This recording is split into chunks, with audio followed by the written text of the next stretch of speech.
Ketua Umum Partai Kebangkitan Bangsa, Muhaimin Iskandar tidak yakin dalam waktu dekat ini Presiden Joko Widodo akan melakukan reshuffle kabinet kerjanya. Meskipun Muhaimin mengakui kabinet kerja pemerintahan Jokowi JK di tahun pertamanya sering terjadi kegaduhan antar para menterinya. Sungguh-sungguh stabilitas politik dan semua kekuatan politik. Hal tersebut disampaikan oleh Ketua Umum Partai Kebangkitan Bangsa Muhaimin Iskandar seusai menyampaikan catatan penting refleksi akhir tahun 2015 dan proyeksi kebijakan ekonomi tahun 2016 di kantor DPP PKB Jakarta.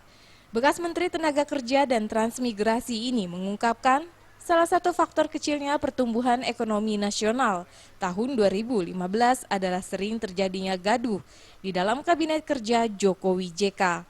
Atas kegaduhan itu, Muhaimin menilai perlu adanya evaluasi oleh Jokowi.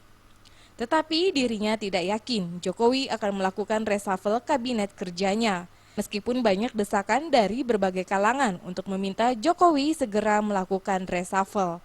Namun Muhaimin menyerahkan kepada Presiden karena perombakan kabinet merupakan hak prerogatif Presiden.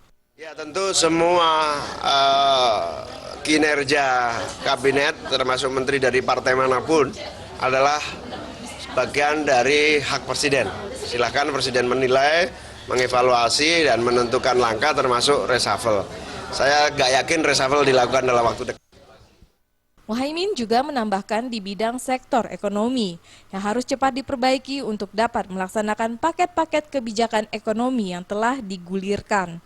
Dan diharapkan paket kebijakan ekonomi yang dikeluarkan nantinya untuk jangka pendek yang langsung dirasakan oleh masyarakat untuk menghadapi ekonomi tahun 2016.